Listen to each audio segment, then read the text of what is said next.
Silence does not mean absence. In the velvet dark between galaxies, where no wind stirs and no voice echoes, something moves, not with roar or rupture, but with the patience of eternity. Gravity. It pulls without hands, binds without chains, guides without command. A ghost in the architecture of the cosmos, bending starlight into arcs, sculpting spiral arms from chaos, cradling planets in orbits older than life itself. And yet, it is the weakest whisper in the symphony of forces. A magnet lifts a paperclip against the entire mass of Earth, while electromagnetism crackles with fury and the nuclear forces wield titanic power in atomic hearts. Gravity lingers, quiet, slow, almost apologetic. It does not shove, it does not strike, it waits, and everything, eventually, falls toward it. But what if falling is not being pulled, but sinking? What if gravity is not a force reaching out, but the echo of time itself, collapsing beneath mass? A wrinkle in the fabric of duration, where moments gather weight and slope downward, drawing matter along with them. An apple does not fall because Earth calls. It falls because time has grown weary beneath it. A star does not orbit a black hole because it is lured. It glides along the memory of collapsed futures, etched into spacetime like grooves in ancient vinyl. And if gravity is memory, then the universe is not unfolding. It is remembering every orbit, every collapse, every silent plunge into darkness. Not creation, but recollection. The cosmos, vast and glittering, may be nothing more than the afterimage of a deeper truth, an event already concluded, replaying in slow decay, a whisper from the beginning, still falling, still folding, still echoing through the hollows of what was. It began with a fall, not a cataclysm, not a revelation shouted from mountaintops. Just an apple, red, ripe, indifferent, detaching from its branch in the quiet orchard of Woolstop Manor. It fell, as apples do, without ceremony, but in the mind of the man who watched it, Isaac Newton. That descent unraveled the heavens. For centuries before, gravity had been a local phenomenon, Earth's private embrace, a tether binding all things terrestrial. The moon danced beyond its reach. The planets obeyed celestial mechanics, divine or mathematical, but separate. Newton saw no boundary. He saw symmetry. The same invisible hand that pulled the apple downward also held the moon in orbit, not by magic, not by divine whim, but by a single, elegant law. Every mass attracts every other mass across any distance, with a force proportional to their product. F equals G mg r squared, a formula so simple it could be carved into stone, and so profound it rewrote destiny. Suddenly, the cosmos operated by rule, not revelation. Comets bent to calculation. Tides answered to lunar arithmetic.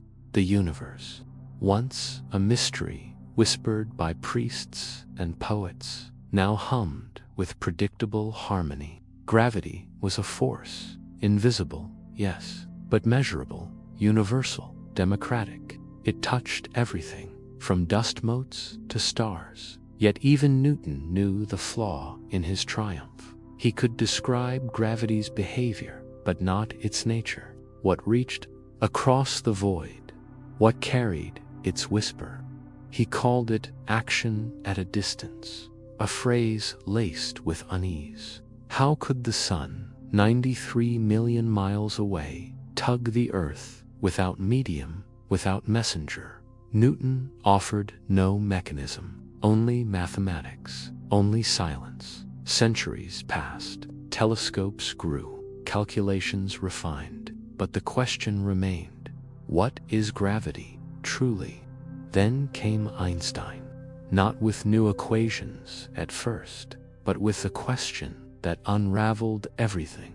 What if falling is not movement, but stillness? In 1907, while working at the patent office in Bern, Albert Einstein experienced what he later called the happiest thought of my life. Imagine a man falling from a roof. As he plummets, objects in his pocket, keys, coins, a pocket watch, float beside him, weightless. To the falling man, gravity vanishes. There is no pull, no force, only free motion. This was not illusion. It was equivalence, Einstein realized. Gravity and acceleration are indistinguishable. A person in a windowless elevator cannot tell if they are standing on Earth or being accelerated through space at 9.8 meters per second squared. The sensation is identical. The physics, identical. This became the equivalence principle, the seed from which a new cosmos would grow. By 1915, after 8 years of mathematical torment, Einstein unveiled general relativity, a theory not of force, but of geometry. Gravity, he proposed, is not a pull between masses. It is the curvature of spacetime itself, the four-dimensional fabric woven from the threads of space and time, warped by the presence of mass and energy. Mass tells spacetime how to curve. Spacetime tells mass how to move. The Earth does not pull the moon.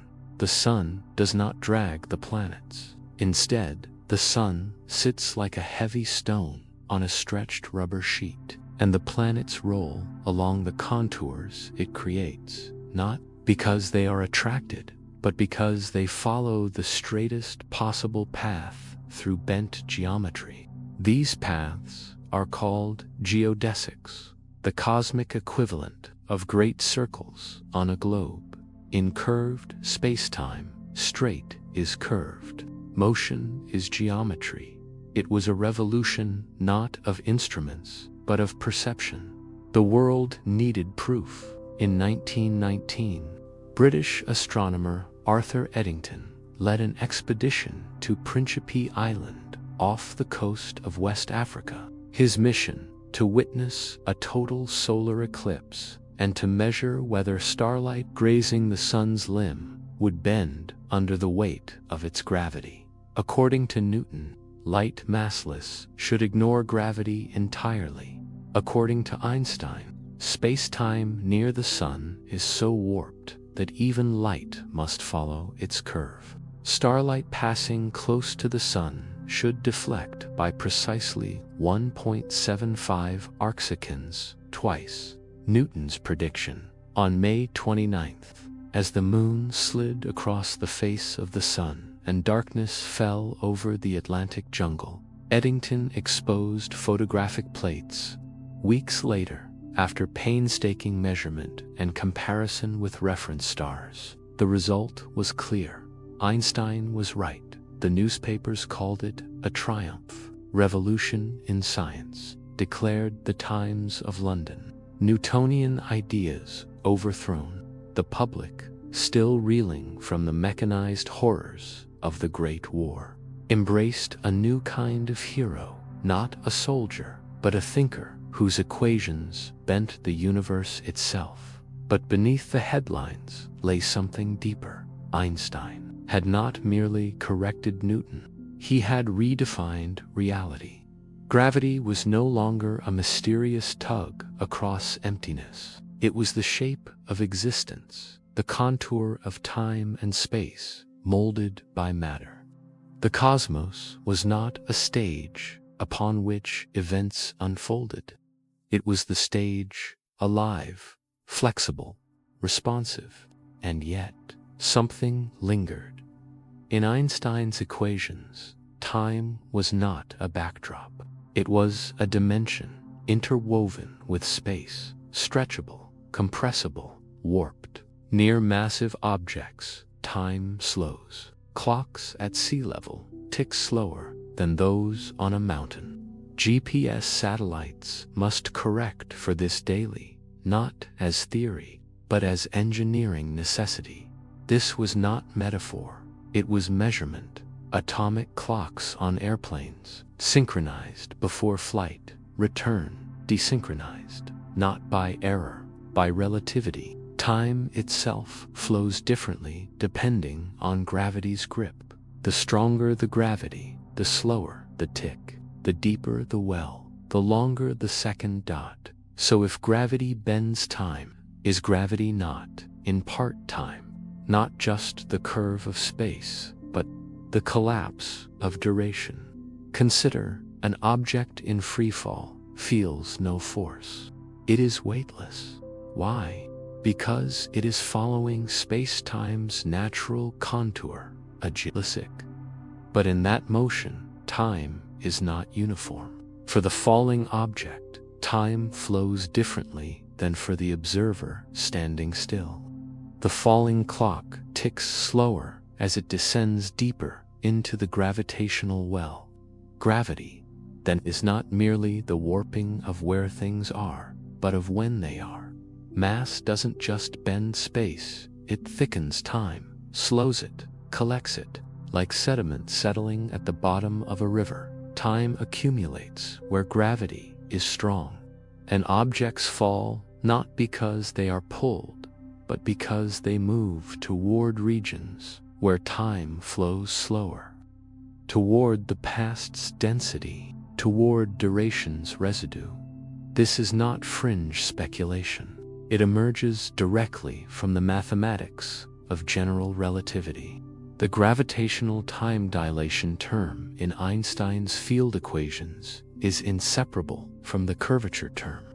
You cannot have one without the other. Gravity is space-time curvature, and space-time curvature includes temporal distortion as fundamentally as spatial. So what if falling is not descent through space, but drift into slower time? What if gravity is not a force of attraction, but a gradient of memory? Here, the mystery deepens. Newton saw gravity as a law, universal, mathematical, impersonal. Einstein saw it as geometry, dynamic, responsive, woven into the structure of reality. But what if both were glimpsing fragments of something older? Consider the equations. In general relativity, the curvature of space-time is determined by the stress-energy tensor, a mathematical object encoding mass, energy, pressure, momentum. But time is not merely a coordinate in these equations. It is a participant, a player. Its rate of flow is part of the curvature. Its gradient contributes to the apparent force in regions of strong gravity near neutron stars. Black holes, time dilates dramatically. An observer far away would see a falling object slow, redden, freeze, not because it stops moving, but because its time stretches toward stillness. From the falling object's perspective, it crosses the event horizon in finite time. But to the outside universe, it never does. It lingers, an echo, a memory. This is not poetic license. It is physics. The black hole's event horizon is not a physical barrier. It is a surface of infinite time dilation, a boundary beyond which time, as the external universe knows it, ceases to flow. To fall in is not to be destroyed, but to be removed from the causal future of the outside world. The object's timeline becomes disconnected. It's now no longer intersexed with ours. It becomes memory. And so the question returns, heavier now, if gravity slows time, and time, when slowed infinitely, becomes memory, then is gravity not the mechanism by which the present becomes the past?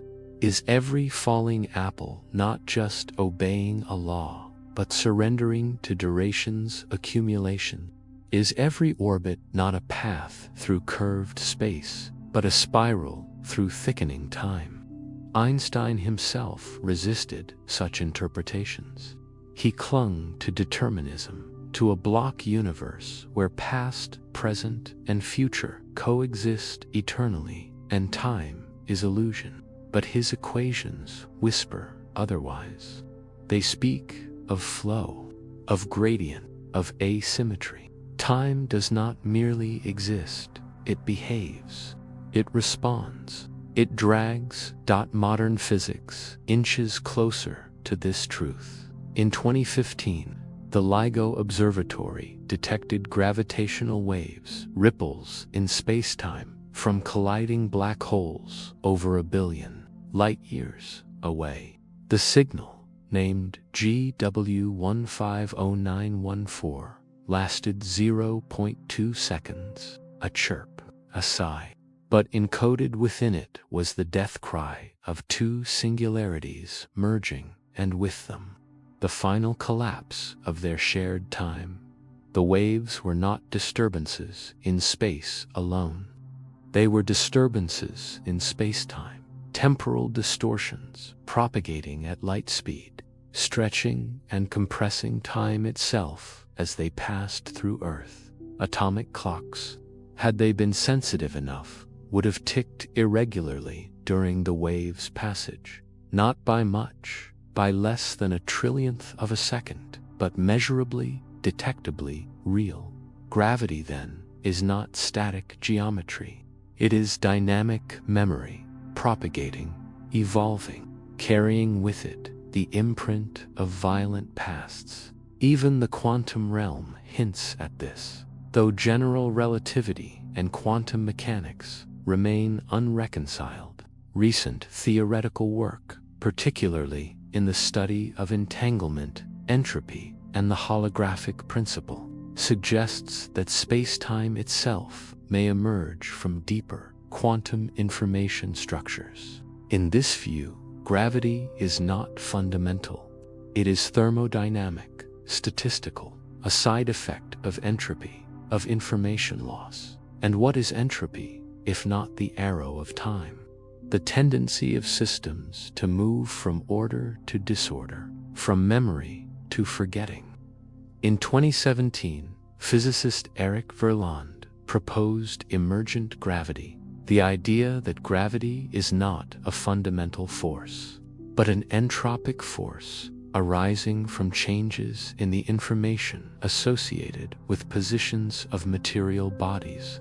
In his framework, gravity is a consequence of the universe's tendency to maximize entropy, to forget, to remember less. If true, then gravity is not the sculptor of time, but its echo, its residue, the shadow left behind as quantum information settles into equilibrium. Falling, then, is not motion through space, but diffusion through memory's gradient, toward higher entropy, toward the erased. Back to the apple. Newton saw law, Einstein saw geometry, but perhaps both glimpsed something older, something quieter. The apple falls not because Earth pulls, but because time thickens beneath it, because the presence of mass slows duration, and motion follows the slope of that slowing.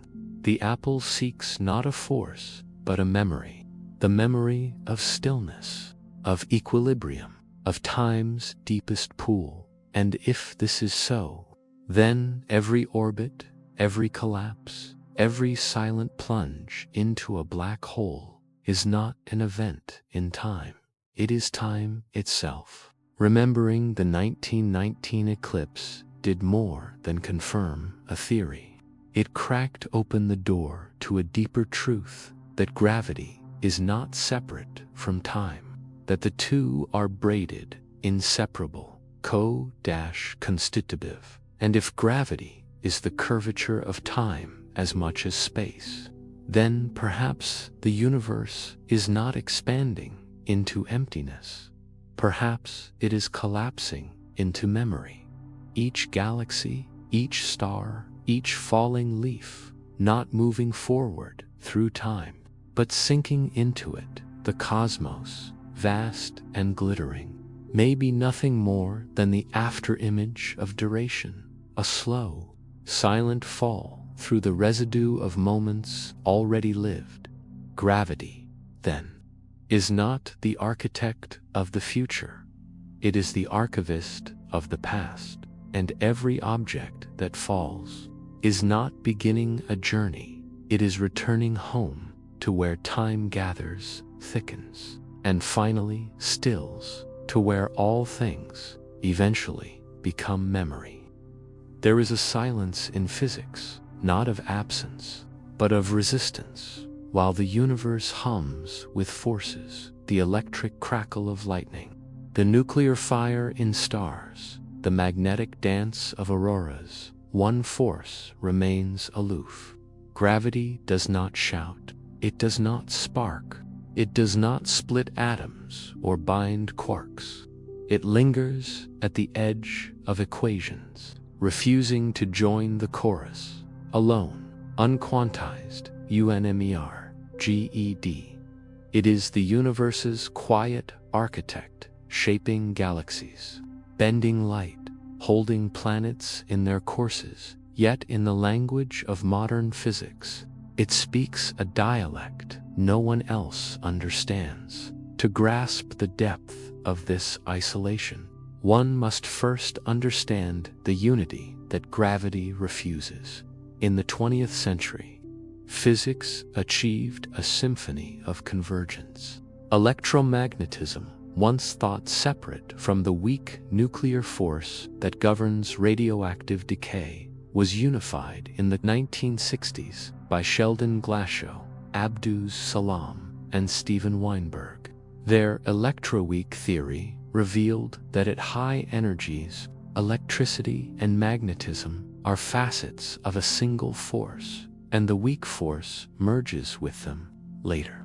Quantum chromodynamics described the strong nuclear force, the glue binding protons and neutrons, as an exchange of gluons between quarks. Together, these three forces, electromagnetic, weak, strong, form the standard model of particle physics, a tapestry woven from quantum fields where forces are carried by particles, photons for electromagnetism, W and Z, bosons for the weak force, gluons for the strong.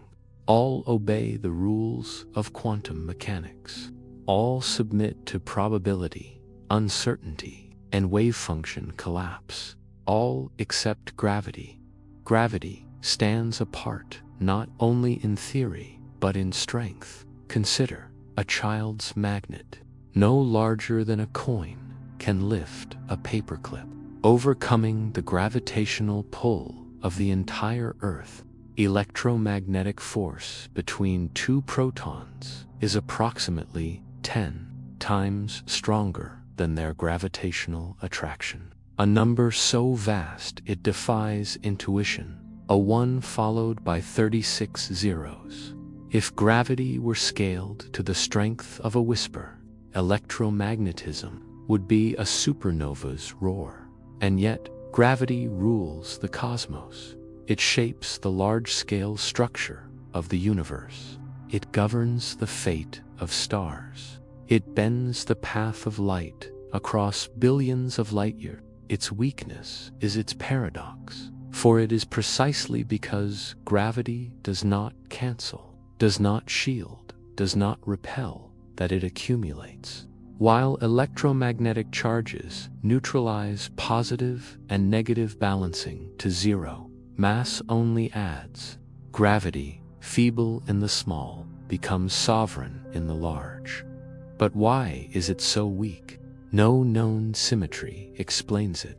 No particle carries it cleanly in quantum terms. Attempts to describe gravity as a quantum force to find its carrier, the hypothetical graviton, have stumbled against mathematical infinities.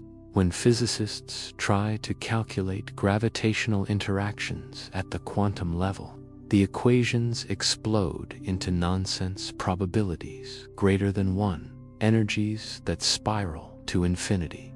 Renormalization, the mathematical trick that tames the other forces, fails utterly here. Gravity resists, quantization. It refuses to be small. The conflict is not merely technical, it is foundational.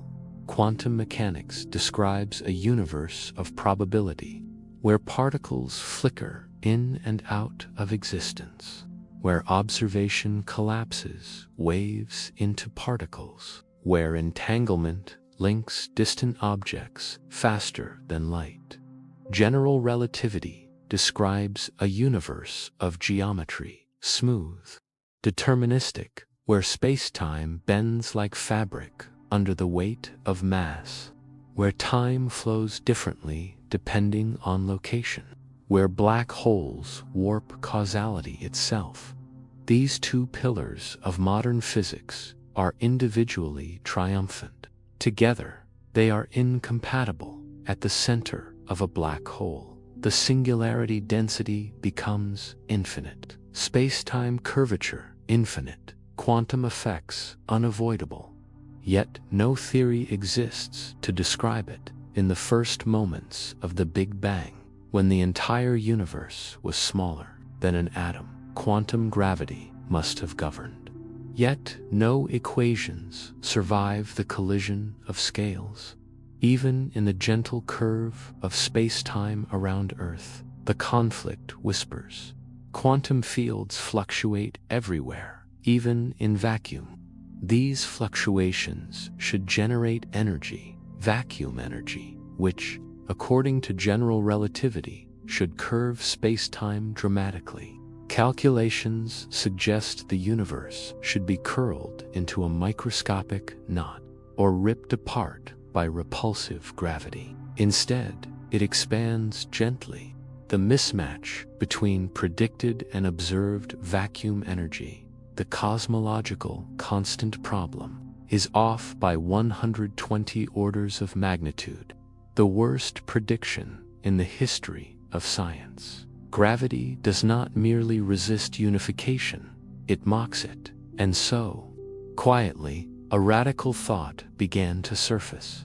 What if gravity is not a fundamental force at all? What if it is not woven into the quantum fabric, but emerges from it, like temperature emerging from the motion of molecules, like pressure emerging from countless collisions, like the flow of a river emerging from the chaos of individual water molecules? Not at first, but the anomalies piled up in 1995. Physicist Ted Jacobson published a paper in Physical Review Letters, titled Thermodynamics of Spacetime, the Einstein Equation of State. In it, he demonstrated something astonishing. Einstein's field equations, the very heart of general relativity, could be derived from thermodynamic principles, specifically from the relationship between entropy, temperature, and energy at the boundary of local spacetime regions. Gravity, he suggested, might not be geometry imposed on the universe, but geometry that arises from deeper statistical laws. From entropy, the idea was subtle, almost heretical, but it planted a seed. Then came Verlinde, in 2010. The Dutch theoretical physicist published On the Origin of Gravity and the Laws of Newton, a paper that sent tremors through the foundations of physics. Verlinde proposed that gravity is not a fundamental interaction, but an emergent phenomenon, a consequence of entropy and information. His argument unfolded like a thought experiment. Imagine a particle floating in space. Now imagine that space is not empty, but filled with microscopic degrees of freedom. like a vast cosmic hard drive storing quantum information. When the particle moves, it affects the distribution of this information. Entropy, the measure of disorder, of hidden information, changes. And according to the laws of thermodynamics, systems evolve to maximize entropy. Verland showed that this entropic tendency, this statistical drift toward higher entropy, produces a force indistinguishable from gravity.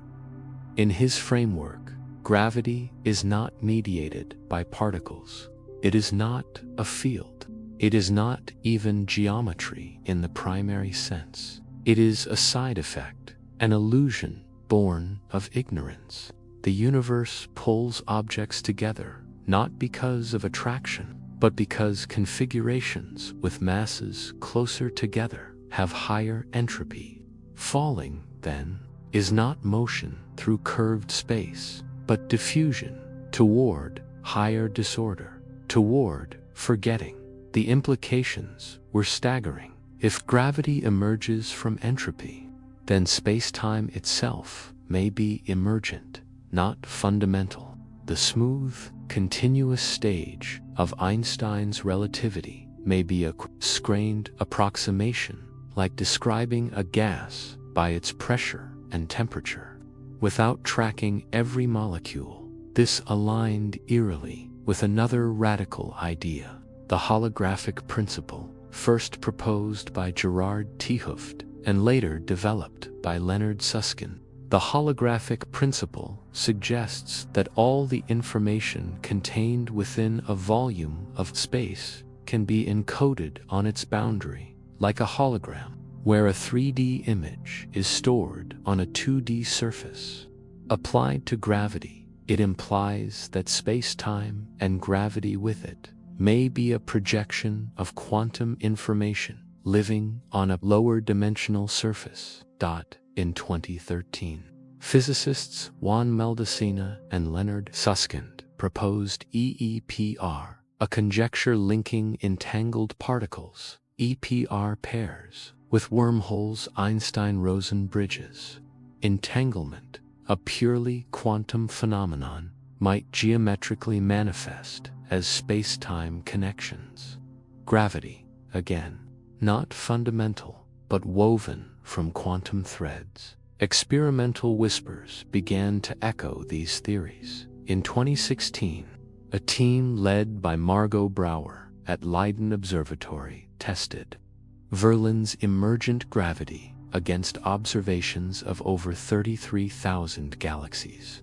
They measured gravitational lensing, the bending of light by mass, and compared it to predictions from both dark matter models and Verland's entropy-based gravity.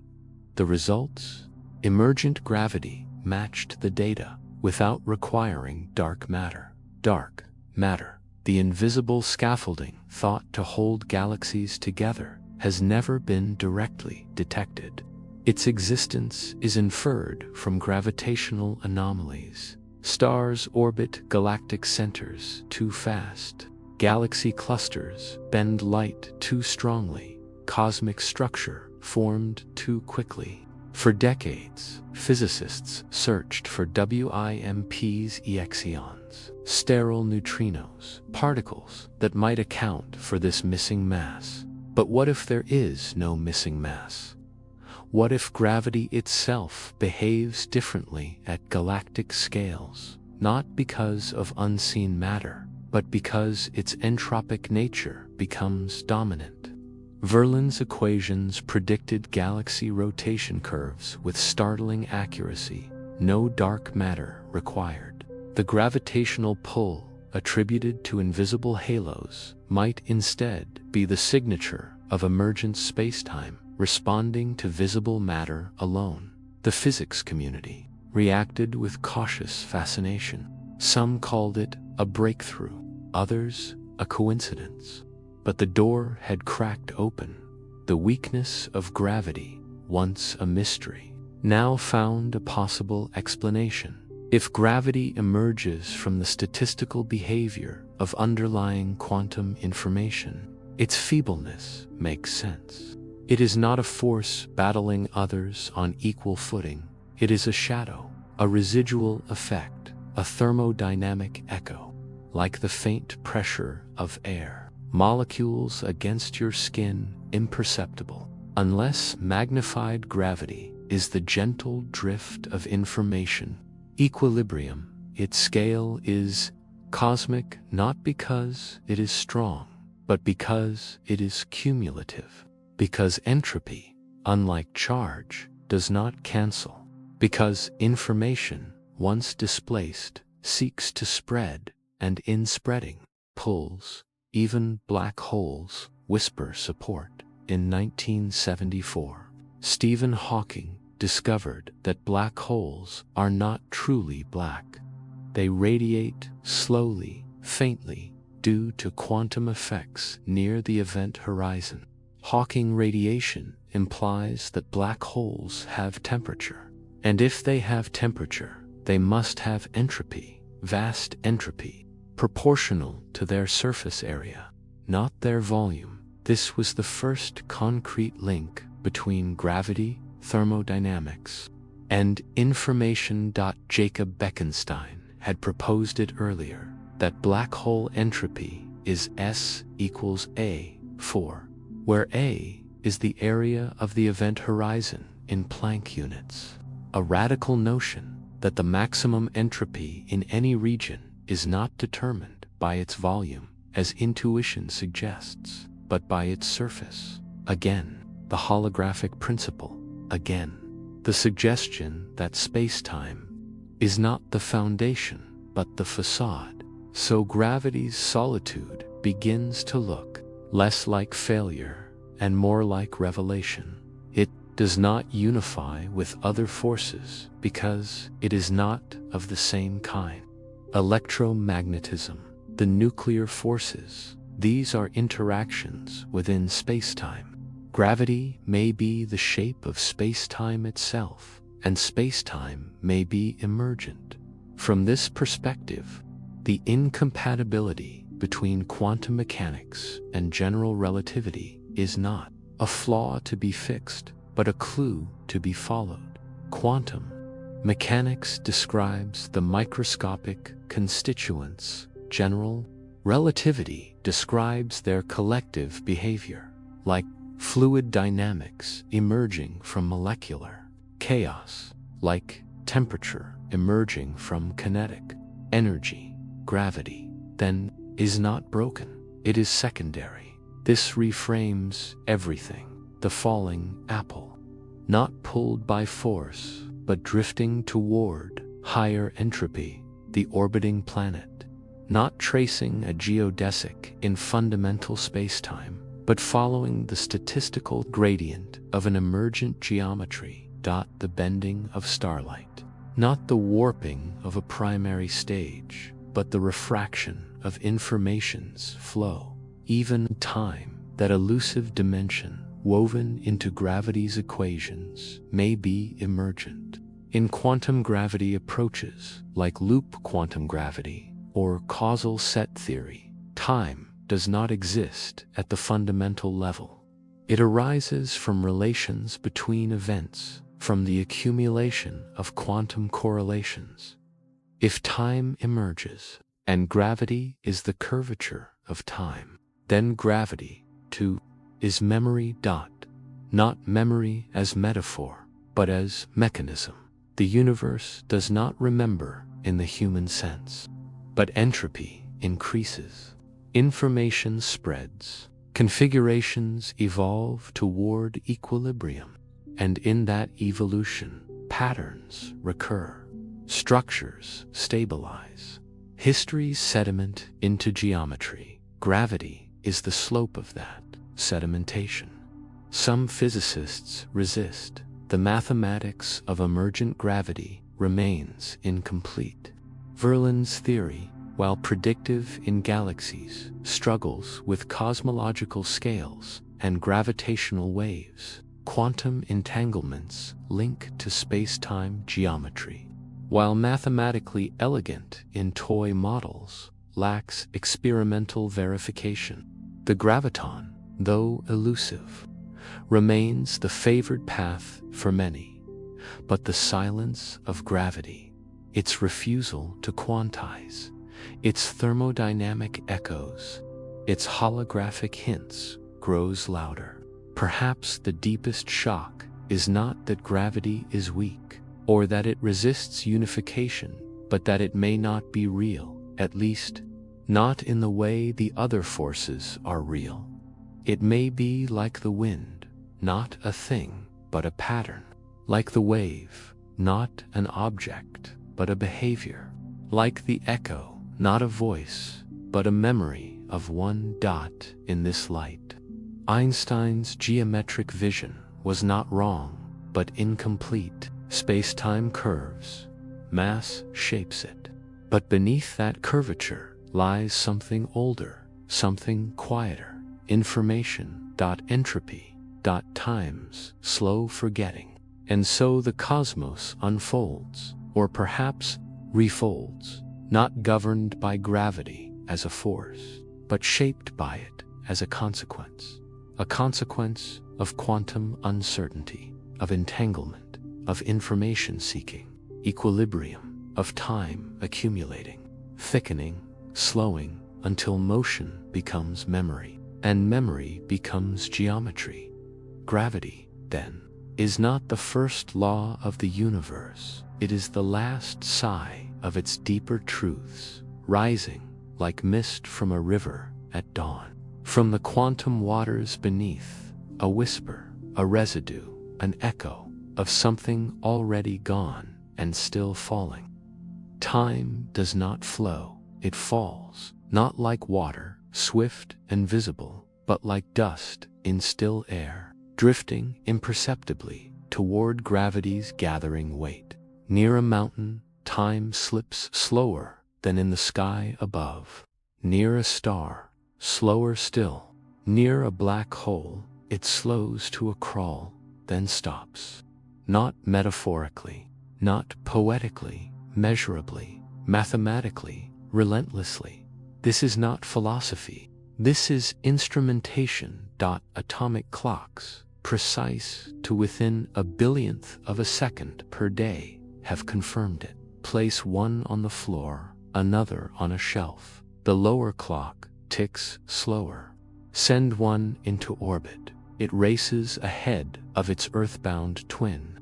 Gravity does not merely bend space, it thickens time. And in that thickening, the universe reveals its deepest secret. Gravity may not be a force acting upon time, but time itself, collapsing under the weight of existence. The first whispers came not from telescopes, but from satellites in the 1970s, as engineers prepared the Global Positioning System, a constellation of orbiting timekeepers meant to guide ships, planes, and missiles. They faced an anomaly. The clocks aboard the satellites, calibrated to perfection on Earth, began to drift, not by error, not by malfunction, by relativity. According to Einstein's general relativity, time flows faster in weaker gravitational fields. GPS satellites orbit 20,000 kilometers above Earth, where gravity is weaker than at the surface. Their clocks, uncorrected, would gain 45 microseconds per day compared to ground clocks. Simultaneously, special relativity dictated that their high 14,000 kilometers per hour would cause their clocks to lose 7 microseconds per day due to velocity-based time dilation, the net effect.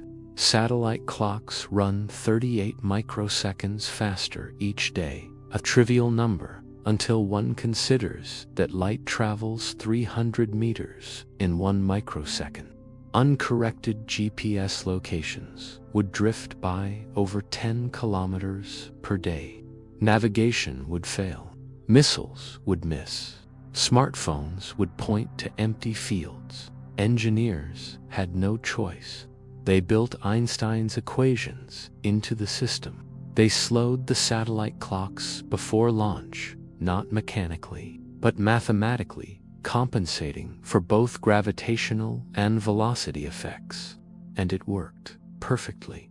Every time a phone maps a route, every time a plane lands in fog, every time a hiker finds their way home, they are guided not by Newton's absolute time, but by Einstein's elastic time.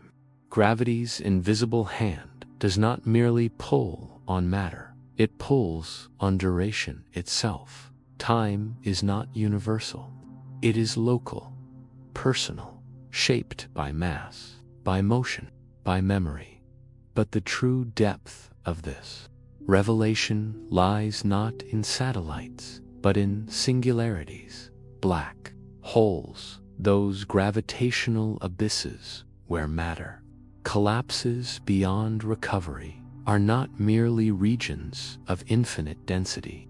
They are regions of frozen time to an outside observer.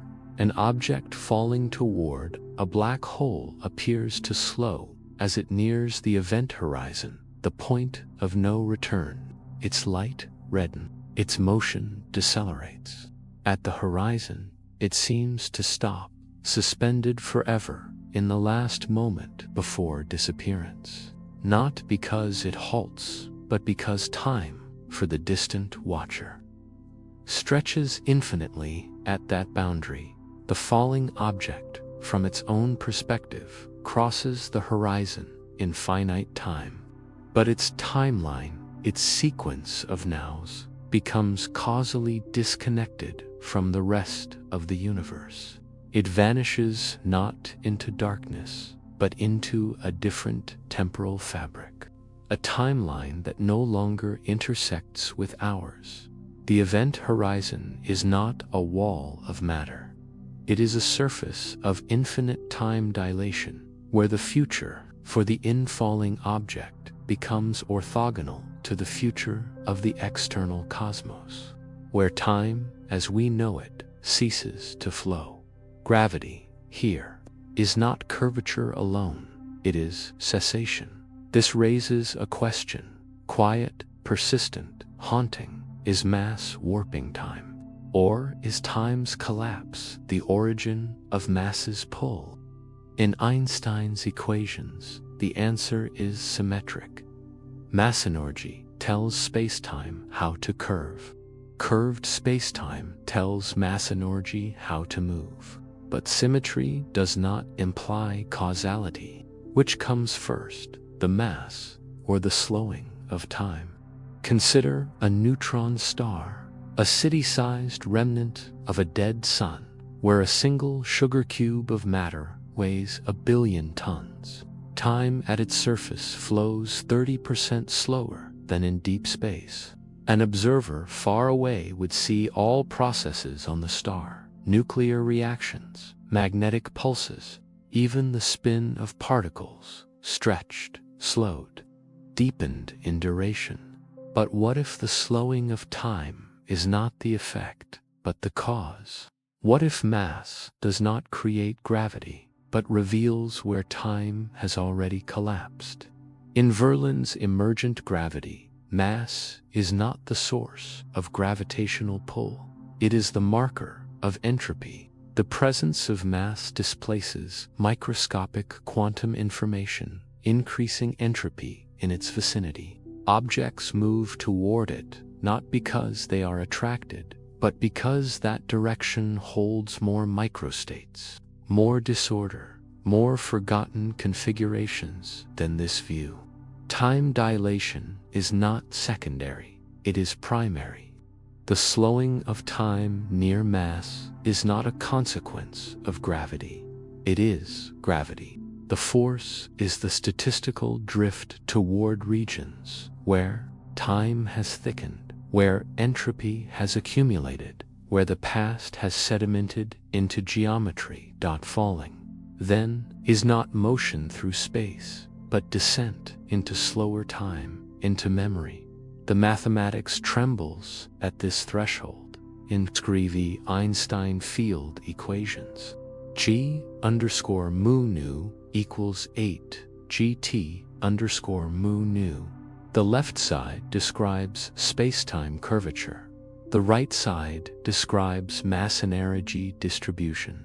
But embedded within g underscore mu nu is the metric tensor, the mathematical object encoding both spatial distances and temporal intervals. Time is not a parameter. It is a coordinate, warped, stretched, dilated. Solutions to these equations: Schwarzschild for non-rotating black holes, Kerr for rotating ones, all contain the same signature: time slows near mass. The metric's time component, g, dips toward 0 at the event horizon. Time, mathematically, vanishes, and yet quantum mechanics insists that time is not fundamental. In quantum gravity approaches, loop quantum gravity, causal dynamical triangulations, quantum graffiti, spacetime is not smooth. It is granular, discrete, emergent from more basic quantum relationships. Time does not flow, it is counted. In loop quantum gravity, time arises from the evolution of spin networks, abstract graphs encoding quantum geometry. In causal set theory, spacetime is a collection of discrete events ordered by causality. Time is the sequence, not the stage.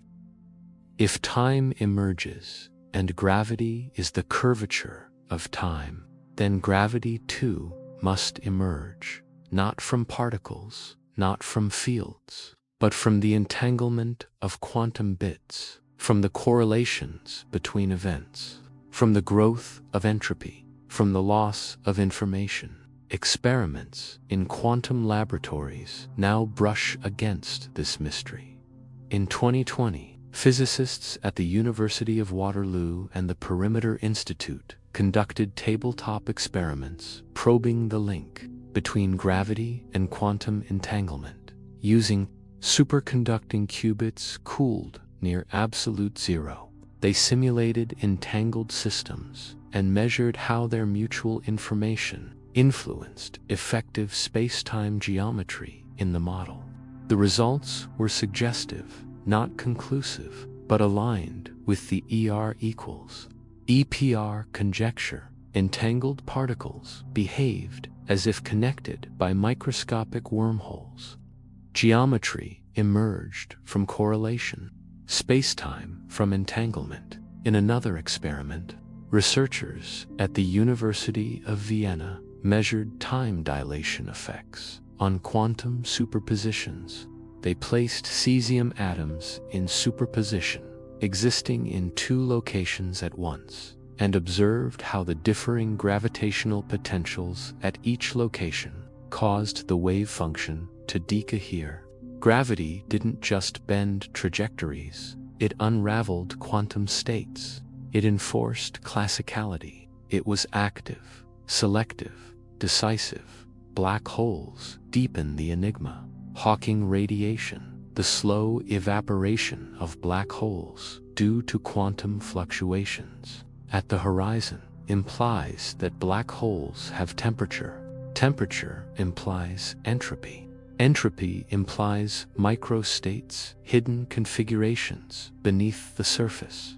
Bekenstein and Hawking calculated that entropy S equals A4, where A is the area of the event horizon in Planck units, not volume, area. Again, the holographic principle, information encoded on the surface, not within, but entropy is the arrow of time, the measure of forgotten states, the accumulation of the past. If a black hole's entropy is proportional to its surface area, and its gravity is proportional to its mass, and its time dilation becomes infinite at the horizon, then gravity, entropy, and time are not merely related. They are facets of the same phenomenon. The black hole does not have gravity. It is a knot of collapsed time, wrapped in entropy, radiating memory. Even cosmology whispers confirmation, the expansion of the universe, accelerating, driven by dark energy, may itself be an entropic effect. In 2016, Gradient of the Cosmic Horizon. The universe expands, not because of repulsive gravity, but because information at the horizon drives a thermodynamic pressure outward. Dark energy, then, may not be a substance, but a consequence. Origin, then the fate of the cosmos is written not in mass or energy, but in memory's decay. Scientists now wrestle with equations where geometry, entropy, and information bleed together, indistinguishable. In the gravity equals thermodynamics paradigm. Einstein's equations resemble the laws of fluid dynamics emergent from microscopic chaos. Jacobson's 1995 derivation showed that if one assumes the Clausius relation delta Q equals TDs, holds four local Rindler horizons accelerated observer boundaries, then Einstein's equations emerge naturally. Gravity is not imposed, it is inferred. In Verlin's 2016 extension, Emergent Gravity and the Dark Universe, he derived modified gravitational laws that reproduce galaxy rotation curves without dark matter. His key insight, at galactic scales, the entropy displacement caused by baryonic matter generates an additional elastic response in emergent spacetime, mimicking dark matter's gravitational pull. The math is complex, and spacetime responds. Time does not flow uniformly. It thickens where entropy gathers, and motion follows the gradient. Gravity is not a force, it is the statistical sigh of quantum information seeking equilibrium. Even the Planck scale, the smallest meaningful unit of spacetime, 10 meters, hints at this. At this scale, quantum fluctuations should make spacetime foam-like, bubbling with virtual black holes, wormholes, topological defects. Time loses meaning. Causality phrase. Geometry dissolves into probability. Yet, from this chaos, smooth spacetime emerges like the surface of the ocean, emerging from the churn of countless molecules, and with it, gravity. Not as a fundamental interaction, but as a collective behavior, a thermodynamic inevitability. The falling apple returns not as symbol, but as signal. Newton saw law, Einstein saw geometry, modern physics sees entropy. The apple falls not because Earth pulls, but because the quantum information beneath it has rearranged, increasing entropy in the direction of the ground. Time flows slower, there not as effect, but as essence. The apple drifts towards slower time because slower time holds more microstates, more forgotten configurations, more equilibrium. It falls into memory. And so the investigation circles back deeper. Is gravity the curvature of spacetime? Yes, but spacetime may be emergent. Is gravity caused by mass? Yes, but mass may be a marker of entropy displacement. Is gravity a force? No, not in the quantum sense. It is a gradient, a tendency, a statistical drift. Is it time's collapse? Increasingly, the evidence suggests yes. Time does not merely slow under gravity. Gravity is the slowing of time, the thickening, the sedimentation, the accumulation of moments into geometry. Mass does not bend time, it reveals where time has already bent itself. The universe is not a machine governed by forces. It is a memory unfolding. Satellites and supercomputers, quantum simulators probe entanglements linked to geometry. Gravitational wave detectors listen for echoes of spacetime's quantum grain. Each result tightens the knot. Gravity is not broken. It is not incomplete. It is not incomplete. It is not resisting unification. It is whispering its true nature, not as force, not as field, not as particle, but as time's echo. As entropy's slope, as memory's weight. And so the cosmos breathes, not in space, but in time. Not expanding outward, but collapsing inward. Not building the future, but remembering the past. Every orbit, every fall, every silent plunge into darkness. Not an event in time, but time itself, folding, thickening, still becoming, still remembering, still falling. The universe is haunted, not by ghosts, but by absences. Vast halos of invisible mass cradle galaxies, holding them together against the centrifugal fury of their spinning stars. An unseen energy permeates the void, accelerating the expansion of space itself, tearing galaxies apart with quiet, relentless force. These are not minor anomalies. They are the dominant features of the cosmos, accounting for 95% of its total content. Dark matter, dark energy. Names given not to things understood, but to gravitational behaviors unexplained. And gravity, that quiet, ancient force, sits at the center of both mysteries, not as solution, but as question. What if these phantoms are not substances at all? What if they are echoes, distortions in the fabric of time, misinterpreted as mass? What if dark matter is not matter, but memory? What if dark energy is not energy, but time unraveling? The equations tremble, the cosmos whispers, and the mystery, already profound, deepens. It began with rotation. In the 1930s, Swiss astronomer Fritz Zwicky peered into the Coma cluster, a swarm of galaxies bound by gravity, and found something impossible. The galaxies moved too fast, far too fast. Their visible mass could not hold them together. They should have scattered like startled birds, yet they remained bound by something unseen. Zwicky called it dunkel materie, dark matter. Decades later, in the 1970s, astronomer Vera Rubin confirmed the anomaly, not in clusters, but in spirals. She measured the orbital speeds of stars around the Andromeda galaxy. Newton and Einstein both predicted that stars farther from the galactic center should move slower, like planets in the solar system. But Rubin's data showed no such decline.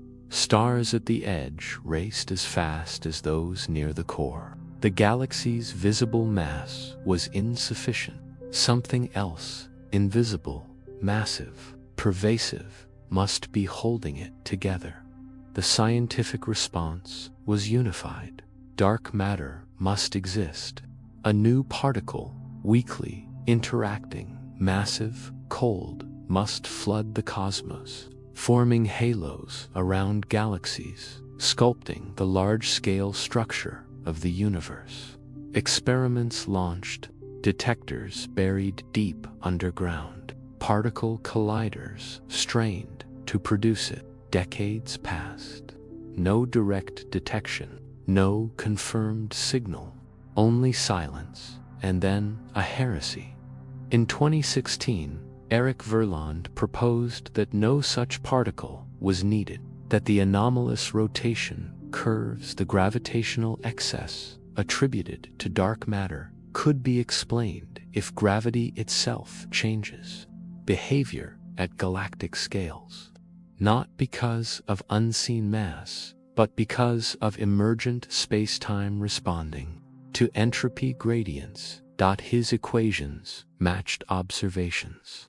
Without invoking a single dark particle, the galaxies were not held by ghosts, they were held by geometry. Geometry born of information, of time's thickening, of entropy's pull. Dark matter then might not be matter at all. It might be the shadow of collapsed time. Even more unsettling is dark energy. In 1998, two independent teams, the Supernova Cosmology Project and the High-Z Supernova Search, measured the brightness of distant Type Ia supernova. These stellar explosions serve as standard candles, their intrinsic luminosity known, their distance deducible from apparent dimness. By comparing distance with redshift, the stretching of light, due to cosmic expansion, astronomers could reconstruct the expansion history of the universe, expected to find that expansion was slowing, braked by gravity's pull. Instead, they found it accelerating. Space itself was stretching faster with time, as if repelled by an invisible force, a force given a name, dark energy. Later measured by the Planck satellite and other observatories, dark energy now accounts for 68% of the universe's energy density. It is the dominant constituent of reality, and no one knows what it is. The simplest explanation: Einstein's cosmological constant posits that empty space has intrinsic energy. But quantum field theory predicts this vacuum energy should be 10 times larger than observed. The worst mismatch in physics, a failure not of measurement, but of understanding. And so, again, gravity whispers alternatives in Verlin's framework. Dark energy arises naturally as the entropic force of the cosmic horizon, the boundary of the observable universe. Just as a black hole's horizon carries entropy, so too does the cosmological horizon. The universe's expansion is not driven by repulsive gravity, but by the thermodynamic pressure of information accumulating at its edge. Time, here, is not flowing forward, it is stretching outward. Dark energy may not be a substance, it may be time's unraveling. The acceleration of the cosmos is not merely mechanical, it is temporal. As space expands, the cosmological horizon recedes. More volume enters the observable universe, but with it, more entropy, more microstates, more forgotten configurations. The universe, in expanding, increases its information capacity, and with it, its entropic pressure. This pressure pushes not on matter, but on spacetime itself. The equations of emergent cosmology suggest that the Hubble parameter, the rate of cosmic expansion, is tied directly to the entropy gradient at the horizon. The faster the horizon grows, the stronger the entropic push. The result: acceleration, no dark energy required, only time expanding, thinning, forgetting. And then the black holes, where gravity reaches its extreme, time reaches its end. At the event horizon, time dilation becomes infinite. To an outside observer, infalling matter freezes, suspended in the last tick of its clock. But quantum mechanics insists that information cannot be destroyed, that every quantum state must be preserved, even across horizons. Stephen Hawking shattered this certainty in 1974. He showed that black holes radiate slowly, faintly due to quantum fluctuations near the horizon. Virtual particle pairs, born from the vacuum, are torn apart. One falls in, the other escapes. The black hole loses mass, it evaporates. Over eons, it vanishes. But if the black hole disappears, what happens to the information it swallowed? This is the black hole information paradox, a wound in the fabric of physics. Quantum mechanics demands information preservation. General relativity, via Hawking radiation, suggests information loss. The two cannot both be true. Solutions emerged, each more radical than the last. In 1997, Juan Maldacena proposed the ADS-CFT correspondence, a mathematical duality, suggesting that a gravitational theory in a volume of space is equivalent to a quantum field theory on its boundary. Information is not lost, it is encoded holographically on the horizon. The black hole's interior is an illusion, a projection of surface data. In 2012, the firewall paradox erupted. Physicists Ahmed Almhiri, Donald Maroff, Joseph Polchinski, and James Sully argued that to preserve information, the event horizon must be a searing wall of high-energy particles, a firewall incinerating anything that crosses. Smooth spacetime, they claimed, is incompatible with unitary quantum evolution. The debate rages still, but beneath it all lies a deeper truth. Gravity is entangled with information, not metaphorically, fundamentally. Hawking radiation carries away entropy, but if information is preserved, that entropy must be compensated elsewhere. The horizon must encode the infalling data. The geometry must remember. Gravity, then, is not merely curvature, it is memory. Consider the implications. If a black hole's entropy is proportional to its surface area, and entropy is the logarithm of microstates, and microstates encode quantum information, then the event horizon is not a boundary in space. It is a boundary in memory. Crossing. It is not annihilation, but archival. The infalling object does not vanish. It is written into the hologram. Its timeline becomes part of the horizon's data. Its motion, its mass, its quantum state, all preserved, scrambled, encoded. Gravity does not destroy, it records. And so the mystery escalates. Dark matter, perhaps not matter, but the entropic response of spacetime to visible mass. Dark energy, perhaps not energy, but the thermodynamic pressure of an expanding horizon. Black holes, not destroyers of information, but its keepers, all tied not to new particles or fields, but to the nature of time itself. If gravity emerges from entropy, and entropy is the arrow of time, then gravity is not shaping the future. It is preserving the past. The equations deepen. In 2020, physicist Thanu Padmanabhan showed that Einstein's equations can be derived from a thermodynamic principle applied to spacetime's local horizons, not just black holes, but any causal boundary.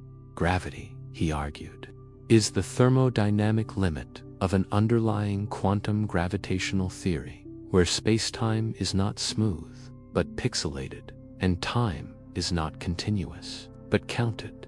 In this view, the cosmological constant dark energy is not a parameter to be tuned.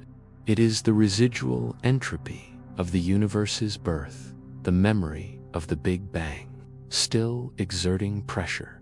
The expansion of the universe is not an explosion into emptiness. It is the slow diffusion of primordial information, spreading, thinning, cooling, driving space-time outward as it forgets its origin. Even the arrow of time, that inexorable march from past to future, may be gravity's child. In a perfectly symmetric universe, no gravity, no expansion, time would have no direction. Entropy could increase or decrease with equal probability.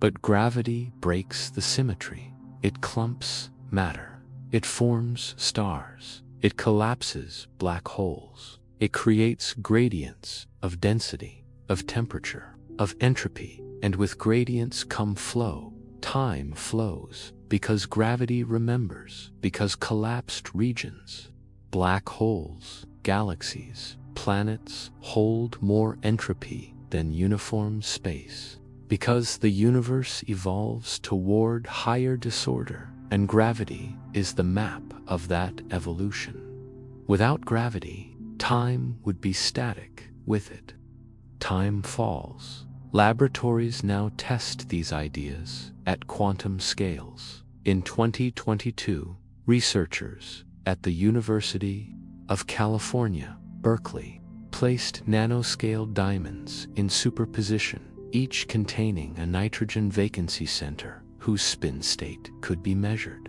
They suspended the diamonds at different heights in Earth's gravitational field, a difference of mere micrometers, and observed how the gravitational time dilation between them caused dicoherence in their quantum states.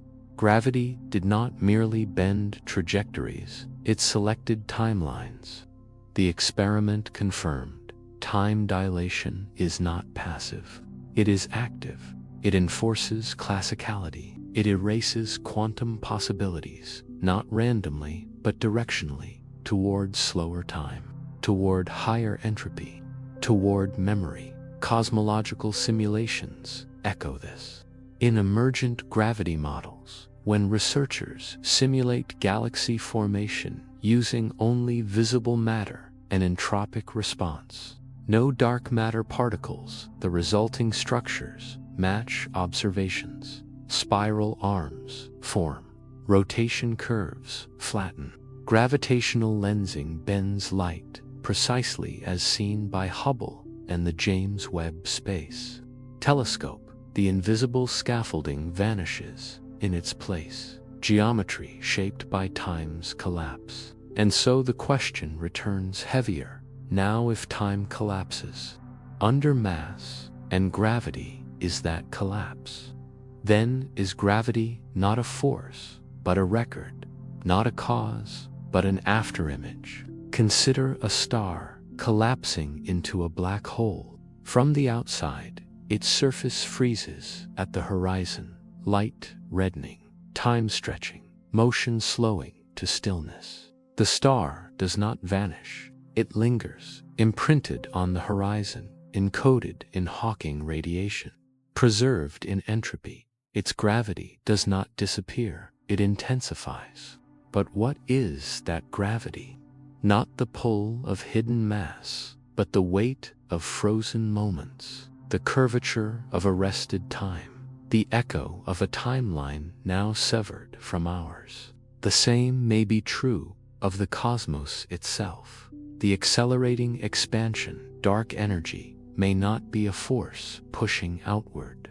It may be time thinning the universe, forgetting its density, its heat, its unity, and in forgetting, stretching.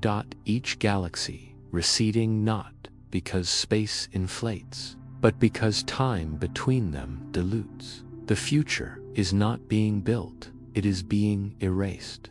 And dark matter, perhaps not halos of WIMPs, but contours of collapsed duration. Regions where time has thickened under the weight of visible stars, and spacetime, emergent and elastic, responds by curving, mimicking the presence of mass.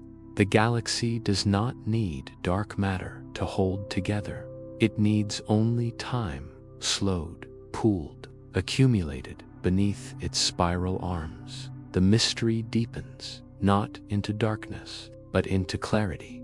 Gravity is not failing to unify, it is revealing its true nature, not as a force among forces, but as time's residue, as entropy's slope, as memory's weight in black holes, in galaxies, in the void between clusters. Gravity does not act, it archives. It does not pull, it preserves. It does not shape the future. It mourns the past, and so the cosmos unfolds, or perhaps refolds.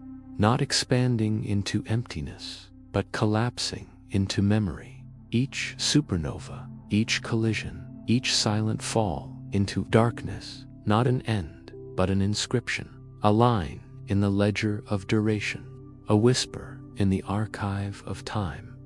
Gravity, then, is not the architect of the universe, it is its librarian, cataloging every fall, every orbit, every breath of light, not as events, but as echoes, not as forces, but as memories, still falling, still remembering, still collapsing into the quiet, into the dark, into time's final gentle sigh.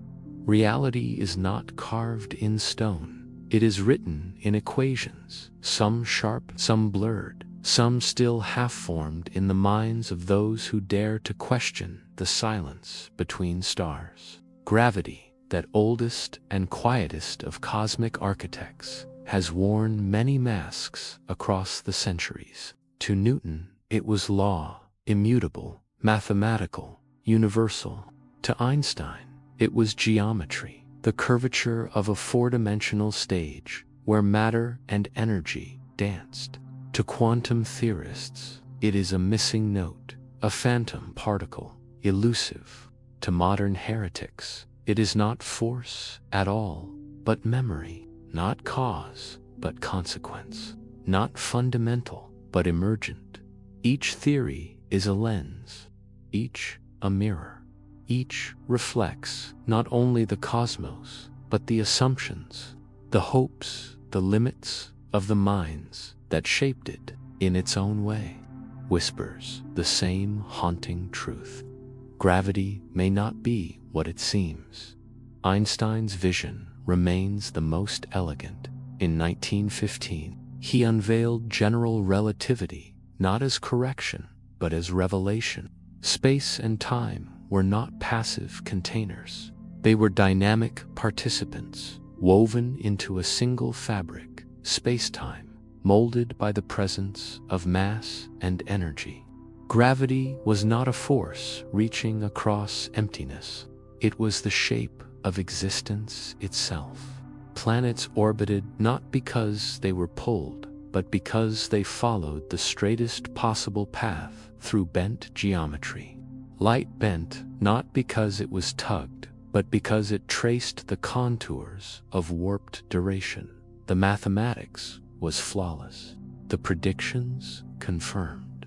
Mercury's orbit, gravitational lensing, time dilation, gravitational waves, black holes, all emerged not as guesses, but as inevitabilities. Yet even Einstein knew the flaw. His equations broke down at the singularity, where curvature became infinite, density unbounded, time meaningless. They offered no quantum description, no particle, no uncertainty, no wave function. At the smallest scales, where the universe was born, where black holes die, general relativity fell silent. It was classical, deterministic, continuous. The quantum world is none of these. Quantum field theory, triumphant in describing electromagnetism. The strong and weak nuclear forces stumbles at gravity's threshold. In its framework, forces are mediated by particles, photons for light, gluons for the strong force, W and Z bosons for the weak. Gravity, by symmetry, should have its own, the graviton, a massless spin-2 particle exchanged in gravitational interactions, carrying the force like a messenger between masses. The mathematics permits it, the logic demands it, but detection remains impossible, not for lack of trying, but for lack of scale. Gravity is so weak that a single graviton's interaction would be drowned in noise, a trillion times stronger. Even the most sensitive detectors, LIGO, Virgo, future space-based interferometers, measure collective ripples in spacetime, not individual quanta. The graviton if it exists, may forever remain theoretical, a ghost in the machine, inferred but never seen. Worse, when physicists attempt to quantize gravity directly to write a quantum field theory of curved spacetime, the equations collapse into infinities. Renormalization, the mathematical trick that saves the other forces, fails. Probabilities exceed 1. Energies explode. The framework fractures. Gravity resists quantization not because it is subtle, but because it may not belong in the quantum zoo at all. It may not be a force to be quinged.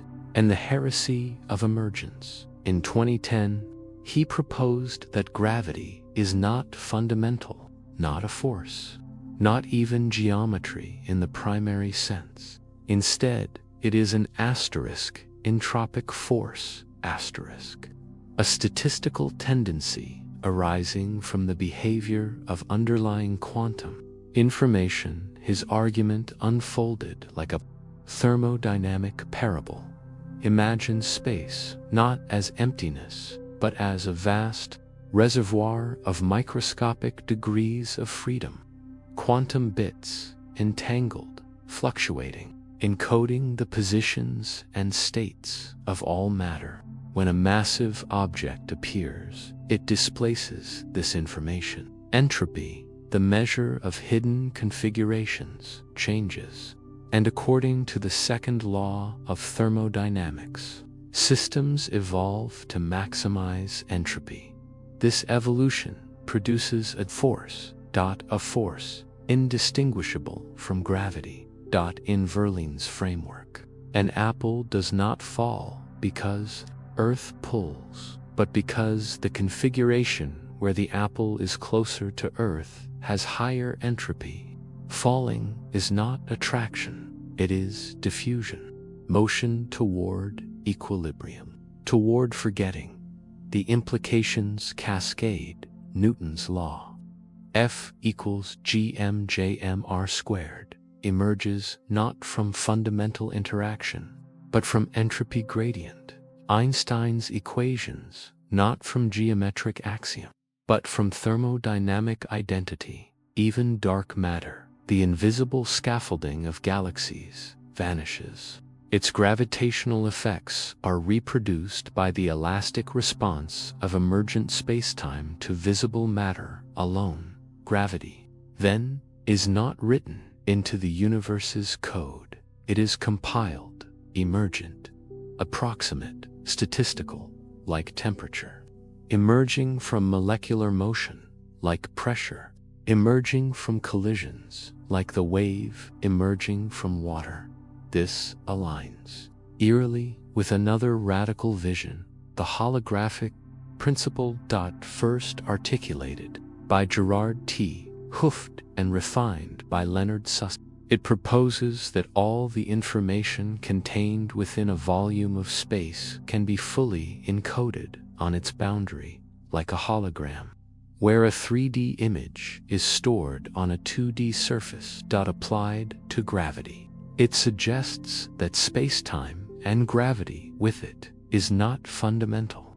It is a projection, a shadow, a lower dimensional quantum system casting a geometric illusion into higher dimensions. In 1997, Juan Maldacena gave this idea mathematical flesh with the ATS-CFT correspondence, a duality, showing that a gravitational theory in anti-de Sitter space, a negatively curved spacetime, is equivalent to a conformal field theory, a quantum theory without gravity on its boundary. Gravity, in this view, is not real in the bulk. It is encoded on the edge, a black hole's interior, an illusion, its entropy, stored on the horizon, its evaporation, a quantum computation on a surface. The universe, then, may not be 3D plus time. It may be 2D plus time, with gravity as the holographic artifact of deeper quantum correlations. And now, the most speculative, Yet most poetic interpretation, the collapse of time hypothesis, not a formal theory, not yet published in peer-reviewed journals, but a synthesis drawn from the edges of relativity, thermodynamics, and quantum information, that gravity is not the curvature of spacetime. It is the fossil of temporal contraction. Wherever mass gathers, time slows, not as effect, but as essence. The presence of mass marks where time has elapsed, where duration has thickened, pooled, sedimented into geometry. Objects fall, not because they are pulled, but because they drift toward regions where time flows slower, toward higher entropy, toward greater equilibrium, toward the residue of moments already lived. Each orbit, each collapse, each silent plunge into a black hole, not an event in time, but time itself. Remembering, in this view, gravity is not a force governing motion, it is the scar of time's passage, the wrinkle left behind as quantum possibilities decohere, as entropy increases, as the universe forgets its initial state. The Big Bang was not an explosion into space. It was the first collapse of time, the moment duration began to thicken, to differentiate, to accumulate, and gravity, the echo of that collapse, still propagating, still folding, still falling. Each theory, then, tells a different story about reality. Einstein's relativity paints a universe of geometry, smooth, deterministic, where cause and effect are woven into the curvature of spacetime. The future is fixed, the past immutable. Time is a dimension, but one that bends, stretches, slows. Reality is a block, unchanging, eternal. Gravity is its shape. Quantum field theory demands a universe of probability, where particles flicker in and out of existence, where observation collapses, waves into particles, where entanglement defies locality. Gravity, in this story, must be quantized, must have a carrier, a graviton, a wave function, but it resists. And so reality fractures, two sets of rules, two domains, two truths. Gravity remains the outsider. Emergent gravity suggests a universe of information, where spacetime is not fundamental, but derived, where gravity is not cause, but consequence, where the cosmos is not governed by forces, but by statistics, by entropy, by forgetting. Reality is approximate, a coarse-grained illusion emerging from quantum noise. Causality is not broken, it is statistical. Time is not fundamental, it is counted. Gravity is not real, it is remembered. The holographic principle whispers a universe of encoding, where all that is written on the edge, where black holes are not voids, but hard drives, where space-time is not stage, but projection. Reality is two-dimensional, gravity, an artifact, existence, a computation. The collapse of time hypothesis dares to say, gravity is not force, not geometry, not information. It is memory, the residue of duration's decay, the fossil of temporal contraction. What does this mean for causality? In Einstein's universe, causality is preserved but bent. Light cones tilt near massive objects. Event horizons sever time, but within each local frame, cause precedes effect. In quantum gravity, causality phrase. Virtual particles borrow energy from the vacuum. Entanglement links distant events instantaneously. Closed time-like curves, theoretical paths looping backward in time, appear in certain solutions. Causality becomes probabilistic, not absolute. In emergent gravity, causality is thermodynamic. Effects follow causes, not because of fundamental law, but because entropy increases. Time's arrow is not imposed, it is statistical. The past has higher order, the future higher disorder. Gravity follows the gradient. In the collapse of time view, causality is archival. Every effect is the memory of a prior temporal state. Falling is not caused by mass, it is the recall of time's thickening. Orbiting is not motion through space, it is tracing the grooves of duration's collapse. Causality is not linear, it is sedimentary, layer upon layer of collapsed moments, each preserved in geometry. And what of existence itself? If gravity is emergent, then matter too may be emergent. If spacetime is holographic, then solidity is illusion. If time collapses, then presence is memory. The rock beneath a foot, the light from a star, the warmth of a hand, all may be patterns, temporary configurations in a deeper quantum field, stabilized by entropy, shaped by information, preserved by gravity's gentle pull toward equilibrium. Existence is not substance, it is structure, not permanence, but persistence. Even consciousness, that most intimate mystery, may be entangled with this. Some theorists, like Roger Penrose and Stuart Hameroff, propose that consciousness arises from quantum processes in microtubules, processes sensitive to space-time geometry. If gravity is the curvature of time, and time is emergent from quantum information, then mind too may be a phenomenon of collapsed duration, a localized knot of memory, self-referencing, self-preserving, not proven, not testable, but hauntingly plausible.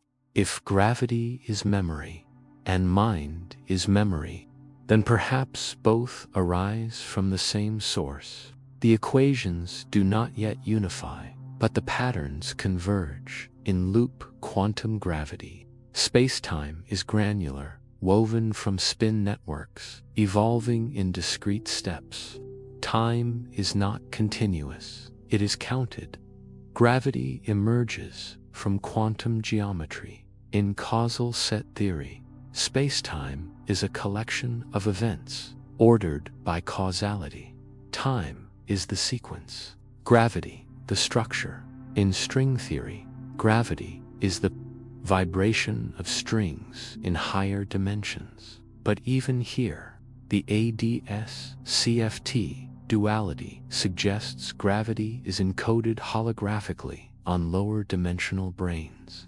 In all cases, gravity is secondary, derived, emergent, remembered, laboratories inch closer. In 2023, researchers at Fermilab's holometer, a device designed to detect quantum fluctuations of spacetime itself, placed the tightest constraints yet on Planck-scale holographic noise.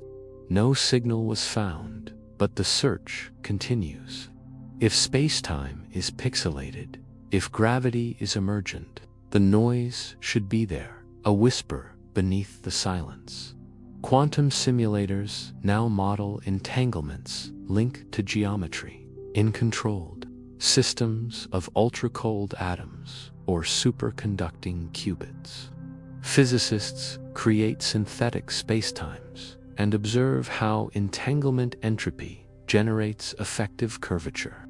The ER equals EPR conjecture that entangled particles are connected by microscopic wormholes gains experimental plausibility. Even cosmology bends toward memory. The cosmic microwave background, the afterglow of the Big Bang, shows temperature fluctuations that match predictions of inflation. But some anomalies, large-scale asymmetries, unexpected correlations, resist explanation. Could they be imprints of pre-Big Bang quantum information, echoes of a deeper structure, gravity as memory, preserving not just the universe's birth, but hints of what came before?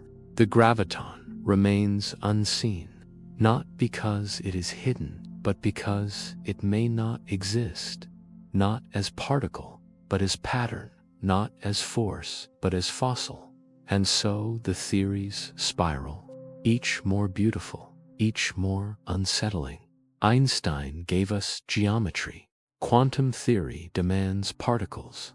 Verland offers entropy, T-Hooft and Susskind whisper holograms, and the collapse of time hypothesis, still unnamed, still unproven, dares to say gravity is the scar of duration, the wrinkle in memory, the echo of time's first fall.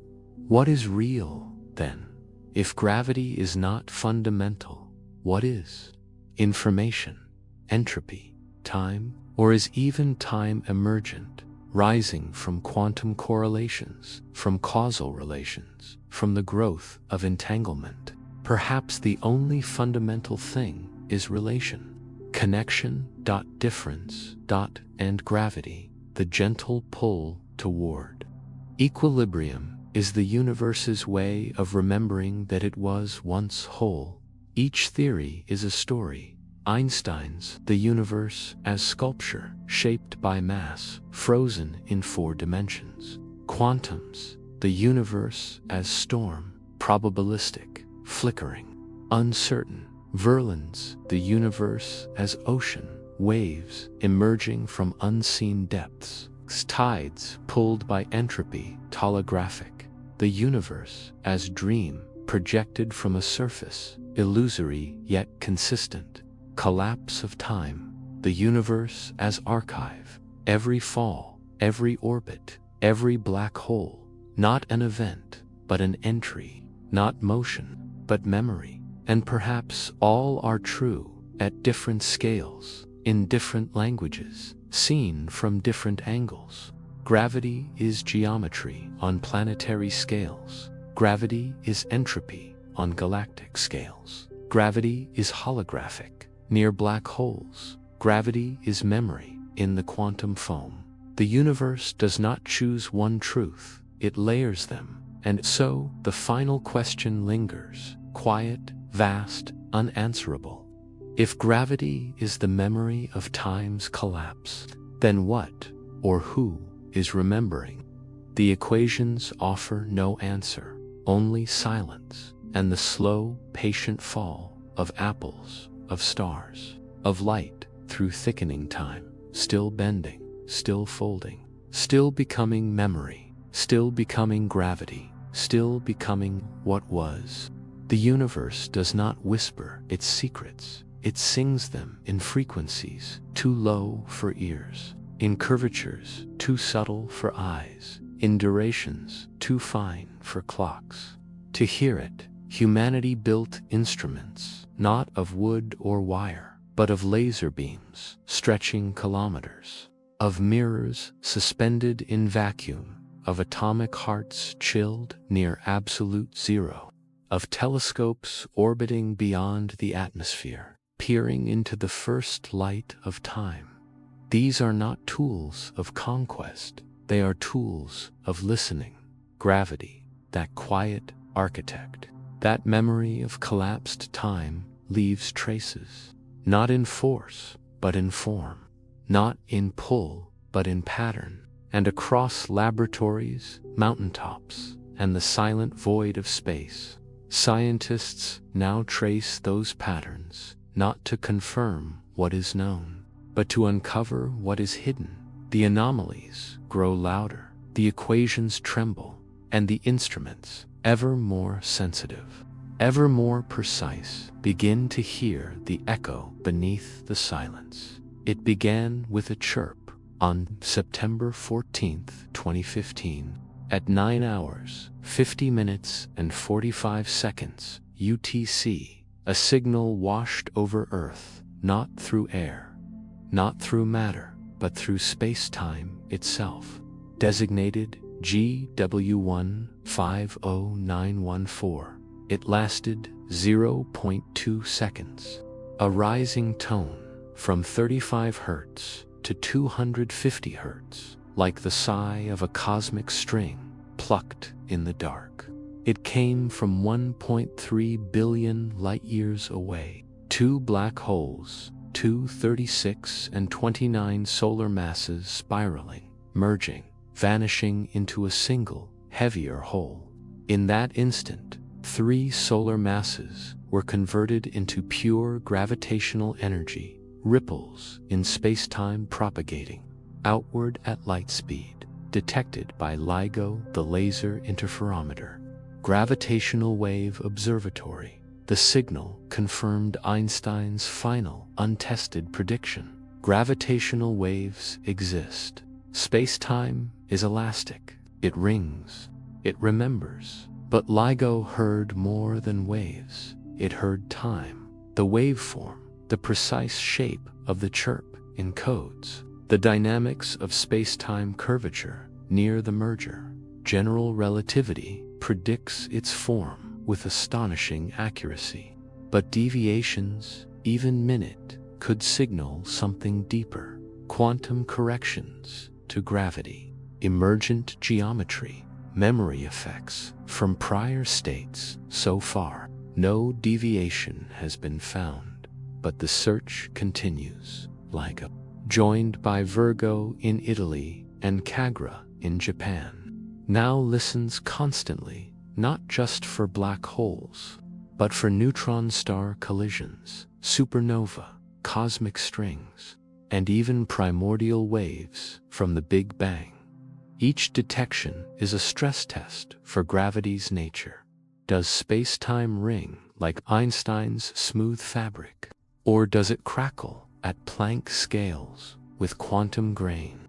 In 2023, LIGO's 4th observing run began with upgraded sensitivity, capable of detecting mergers out to 5 billion light-years.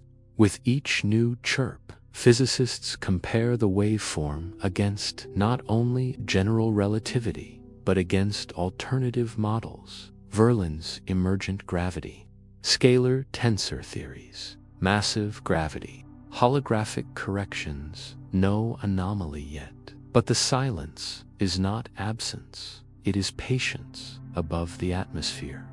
Other eyes watch. The James Webb Space Telescope, humanity's deepest gaze into cosmic time, peers not at gravity directly, but at its consequences.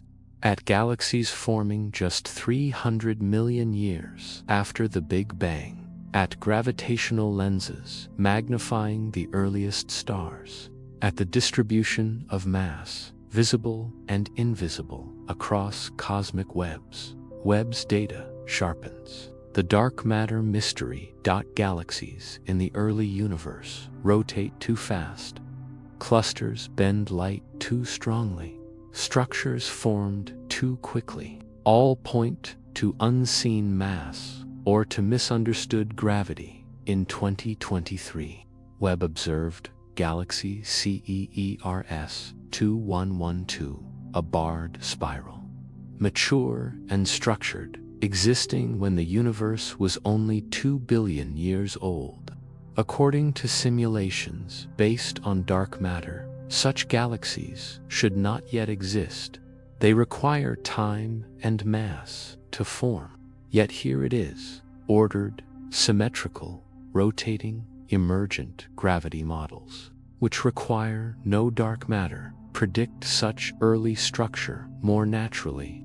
In Verlin's framework, visible baryonic matter alone, through its entropic displacement of quantum information, generates sufficient curvature to explain rotation and lensing. No halos required. Webb does not confirm this, but it does not rule it out. Each image, each spectrum, each redshift is a question carved in light. Is dark matter real, or is gravity remembering something else? Euclid, the European Space Agency's cosmic cartographer, launched in 2023, now maps the geometry of the universe in 3 dimensions. Over 6 years, it will image 2 billion galaxies, measuring their shapes, positions, and redshift. Its goal: to trace the invisible hand of dark matter through gravitational lensing, and to measure the acceleration of cosmic expansion driven by dark energy. But Euclid also tests gravity itself by comparing the distribution of galaxies with the distortion of their light. Weak lensing, it can reconstruct the gravitational potential across cosmic history. If gravity behaves differently on large scales, if it is emergent or time-collapsed, the maps will show it.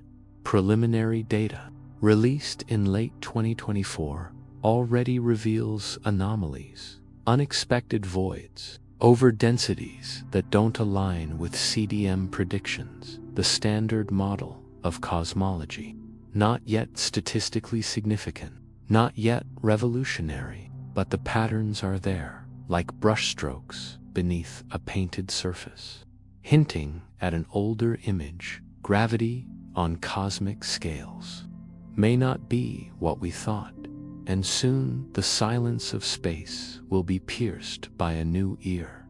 LISA, the Laser Interferometer space antenna, scheduled for launch in the mid-2030s, will consist of 3 spacecraft flying in a triangle 2.5 million kilometers wide, linked by laser beams, floating free of Earth's seismic noise. LISA will detect low-frequency gravitational waves from supermassive black hole mergers, from binary systems in our galaxy, from cosmic phase transitions in the early universe. LISA will hear what LIGO cannot: the slow, deep groans of spacetime, waves with wavelengths longer than Earth's orbit. In these frequencies, subtle deviations from general relativity may appear, echoes from quantum horizons, memory imprints from prior cosmic cycles, signatures of emergent geometry. LISA may even detect the gravitational wave background, the hum of countless unresolved mergers, the whisper of the universe's violent youth. If gravity is the memory of time's collapse, that hum may carry the echo of the first temporal contractions, the moment duration began to thicken. Beneath the Earth's surface, in tunnels colder than deep space, other experiments probe gravities. Future colliders, like the FCC, do not search for gravitons directly. The energy required to produce one is 10 times higher than current machines can reach, but they search indirectly for extra dimensions, for quantum gravity effects in high-energy collisions, for particles that could mediate gravity in hidden sectors. In 2012, the Higgs boson was found, completing the standard model, but no sign of supersymmetry, no hint of extra dimensions, no whisper of quantum gravity. Yet anomalies linger. In 2021, the Moyne G2 experiment at Fermilab measured the magnetic moment of the Moyne and found it slightly stronger than predicted. A crack in the standard model, a hint of new physics, perhaps a shadow of gravity's deeper structure, leaking into quantum fields, not confirmed, but not dismissed. And then the clocks, not the clocks of towers or wrists, but atomic hearts, tuned to the vibration of cesium, of strontium, of clocks so precise they lose less than 1 second over the age of the universe. These clocks do not merely keep time, they measure gravity's memory. In 2022, researchers at Gila in Colorado compared two optical lattice clocks, one raised just 1 millimeter above the other. The lower clock, deeper in Earth's gravity well, ticked slower by 1 part in 10. a difference of 0.000000000000000000001, yet measurable, confirmed. Time bends, not metaphor, not theory. Measurement, and in that measurement, a clue. If gravity is the collapse of time, then even a millimeter of elevation should reveal not just dilation, but structure, entropy gradients, information displacement, memory density. Future clocks, optical, nuclear, based on thorium transitions, aim for 100 times greater precision. At that level, they may detect not just gravitational time dilation, but quantum fluctuations in space-time itself. The foam predicted by quantum gravity, the pixelation of duration. If time is emergent, these clocks will see its grain. Black holes, once theoretical, now stare back. In 2019, the Event Horizon Telescope collaboration released the first image of a black hole, M87*, 55 million light-years away. A dark shadow, ringed by fire, the silhouette of the event horizon, bent by gravity's hand. In 2022, Sagittarius A*, the black hole at the Milky Way's heart, followed. The images match general relativity's predictions almost perfectly, but almost is where mystery hides. The photon ring, the thin band of light orbiting the black hole, should contain subring, echoes of light that circled multiple times before escaping. These encode information about space-time's geometry near the horizon. Future observations with expanded telescope arrays will resolve them. Deviations could reveal quantum structure, holographic encoding. FIREWALLS.OR. If gravity is memory, the imprint of infalling matter, preserved in the horizon's entropy, the black hole does not merely curve light, it archives it. Galactic rotation remains. The quiet rebellion, Rubin's curves, flat, unyielding, still defy Newton without dark matter. But modified gravity theories, Mond, Teves, Verlin's emergent gravity, continue to evolve. In 2024, a team using data from the Gaia spacecraft analyzed the motions of over 200,000 stars in the Milky Way's outer disk. Their velocities, precise to within 0.1 kilometers per second, show subtle deviations from both dark matter models and simple Mond, but they align tentatively with entropic gravity's predictions, not proof, but pattern, cosmic. Lensing the bending of light by mass now maps the invisible. The Hubble Space Telescope, the Vera C. Rubin Observatory, opening 2025, and Euclid trace distortions in galaxy shapes, weak lensing to reconstruct mass distributions across billions of light-years, where dark matter models predict smooth halos. Observations sometimes show clumpiness, voids, filaments that don't align. In 2023, the KID survey, the kilodegree survey, found that the observed lensing signal is 10% weaker than CDM predicts. A sigmate tension, not enough to discard dark matter, but enough to question it. Emergent gravity offers an alternative, no dark matter, but a modified response of spacetime to visible mass. The lensing is not weaker, it is differently sourced. Not from halos, but from entropy gradients. The data does not yet choose, but it is listening.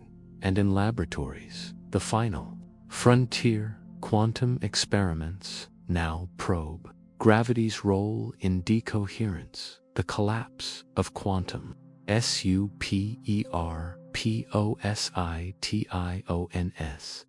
In 2021, a team at the University of Southampton placed a microscopic glass bead in superposition, levitated by laser, cooled near absolute zero.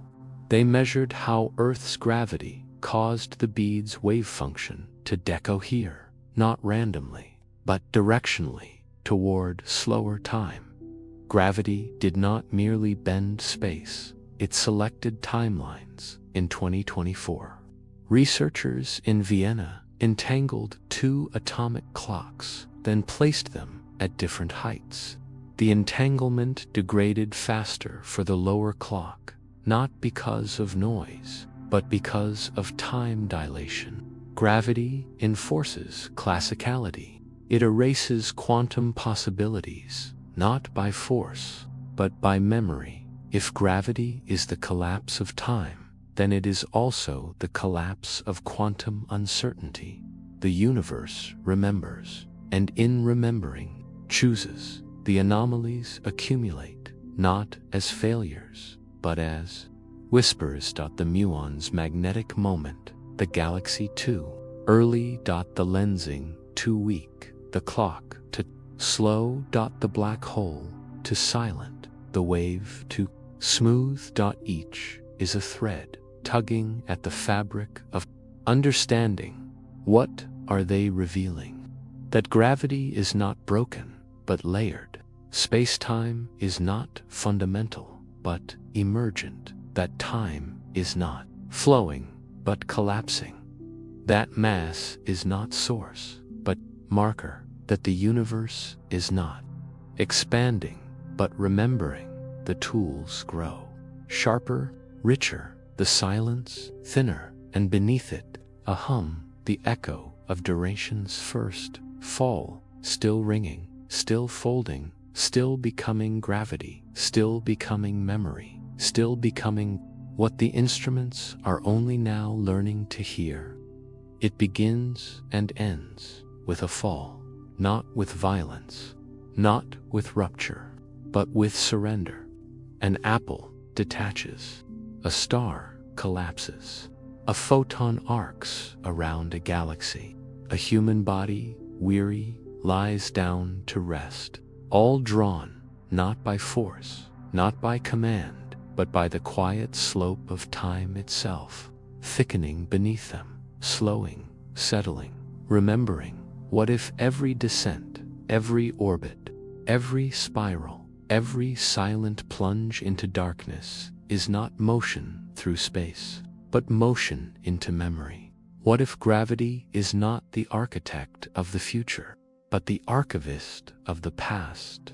The equations do not lie. Time slows near mass, measured, confirmed. Atomic clocks, satellites, pulsars, all whisper the same truth. Duration is not universal. It is local, personal, shaped by presence, by weight, by collapse. Mass does not merely bend space, it thickens time, and objects do not fall because they are pulled. They fall because time flows slower below, and motion, left to itself, follows the gradient of duration toward stillness, toward equilibrium, toward entropy's quiet victory. In this light, gravity is not a force, it is a fossil, the residue of temporal contraction, the echo of moments that have already passed, sedimented into geometry, preserved in curvature, replayed as motion. Every orbit is not a path through space. It is a groove in time's record, worn by repetition, deepened by memory, traced again and again by bodies that do not choose, but recall. Consider the moon. It does not circle Earth because it is lured by invisible strings. It glides, weightless, eternal, along the contour of collapsed duration. The Earth's mass has slowed time in its vicinity. The moon drifts toward that slowing, not out of attraction, but out of tendency. Like water finding its level. Like heat diffusing, like memory returning to where it was formed, the tides rise not because the moon pulls, but because Earth's oceans remember the shape of time's fold and conform to it. Even light, massless, swift, defiant, bends near stars, not because it obeys gravity's command, but because it traces the slope of time's collapse.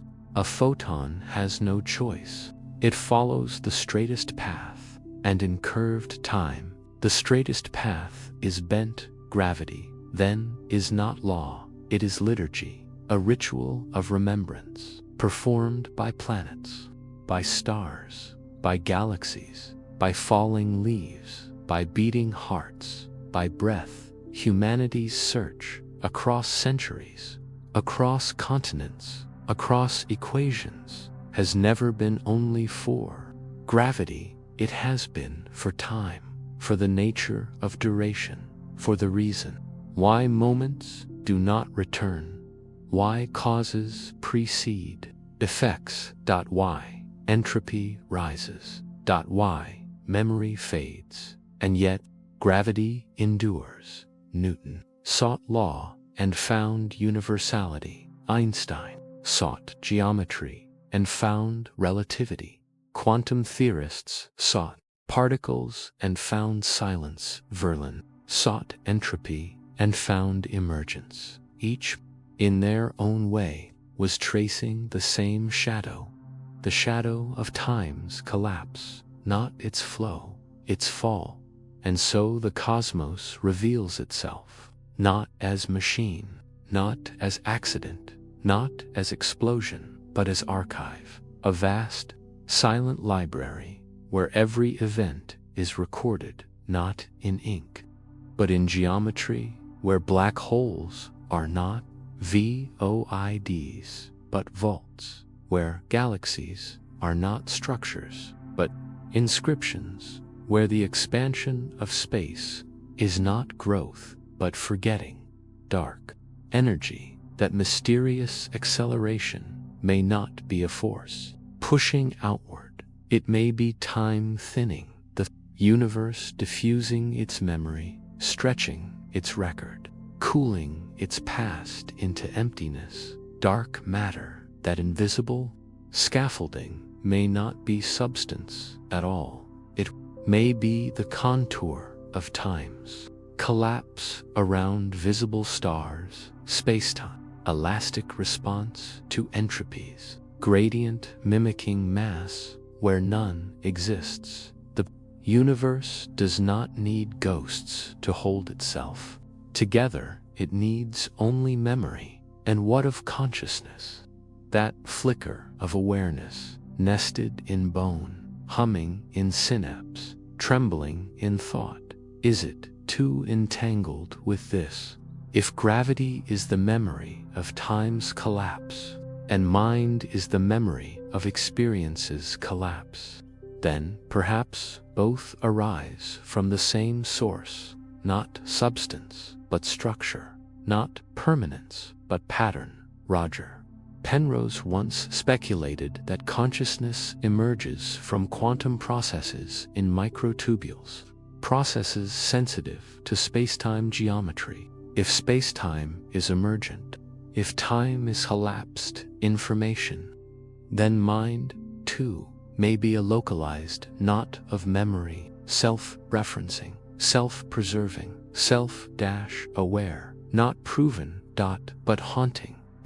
If gravity remembers, and mind remembers, then perhaps both are echoes of a deeper unity, a cosmos that does not merely exist, but recalls itself into being. The instruments grow sharper, the data richer. LIGO. Here's spacetime ring. Web sees galaxies too soon. Euclid maps invisible contours. Atomic clocks measure time's grain, and still no final answer. Only deeper questions. Is the universe expanding, or is it remembering less? Are black holes destroying information, or preserving it encoded, scrambled, holographed on their horizons? Is time flowing forward, or collapsing inward, layer by layer, moment by moment, into the geometry we call gravity? Perhaps existence itself is the residue, not of matter, not of energy, but of time's own surrender. The Big Bang was not a beginning. It was the first fold. The moment duration began to thicken, differentiate, to accumulate, and gravity, the echo of that fold, still propagating, still shaping, still remembering. Every star that forms, every planet that cools, every life that stirs, every thought that rises, all are not building the future. They are replaying the past, not as repetition, but as resonance. And so, the final reflection: what does it mean to live inside gravity? Not as force, not as field, but as memory. To walk on Earth is not to be pulled downward. It is to rest within time's deepest pool, where duration has settled, thickened, slowed, and holds you gently in its residue. To gaze at the stars is not to look across space. It is to look across time, not as distance, but as archive. Each twinkle, a memory preserved in light, bent, delayed, redshifted by the folds of collapsed duration. To love, to lose, to hope, to grieve, all are not anomalies in a mechanical cosmos. They are harmonics, trembling in the same fabric that bends starlight and slows clocks. If gravity is memory, then perhaps emotion is its echo in flesh. Perhaps longing is the human name for temporal gradient. Perhaps grief is the weight of collapsed moments, too dense to escape. Perhaps joy is the rare, fleeting drift upward against entropy's slope. The equations offer no solace, no meaning, only structure. But the structure, if gravity is memory, is itself meaning. The universe does not forget it, archives, it does not discard it, curves, it does not erase. It preserves in geometry, in motion, in light. Every fall is a line in its ledger, every orbit a verse, every black hole a sealed chapter, every supernova a footnote glowing in the dark. And humanity, not outside the archive, but within it, not observers of gravity, but participants in its memory. The hands that built LIGO, that launched Webb, that chilled atomic clocks to near stillness, are not separate from the cosmos they measure. They are its recall, its self-interrogation, its quiet, trembling attempt to remember why it remembers. The closing tension is not in the data.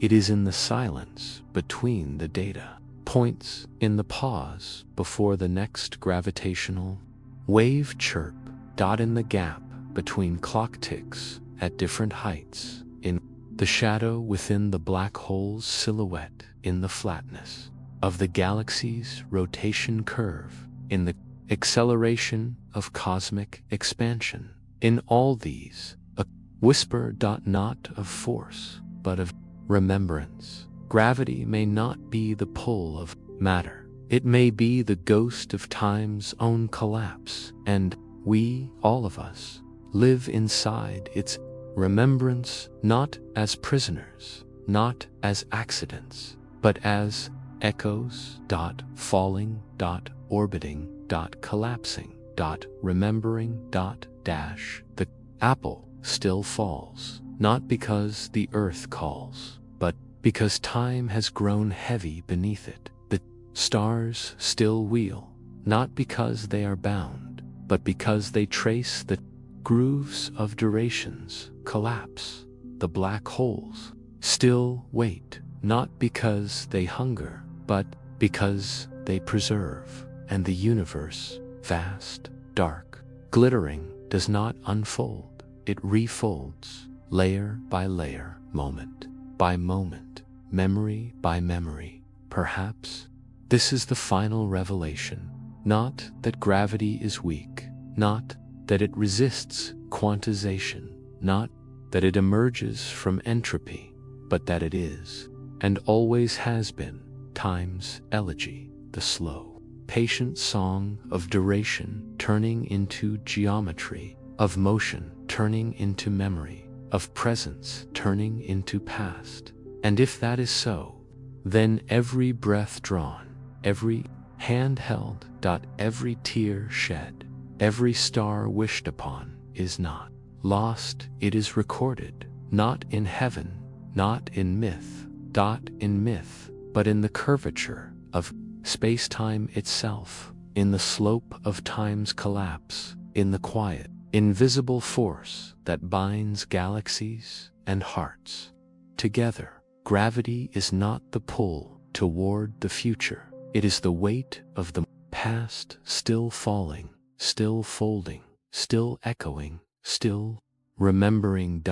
And we, fragile, fleeting, luminous, are not outside the echo, we are inside it, living, loving, listening to the universe, remembering itself through us, through time, through gravity. The instruments will keep measuring the equations, evolving the theories, colliding, but the mystery, the true mystery, was never in the numbers, it was in the fall, in the surrender, in the quiet, in the memory. And so it ends as it began, with a fall, not of apple, not of star, but of understanding, that gravity is not what pulls us down, it is what holds the past together, and in holding it, it holds us still, always, remembering,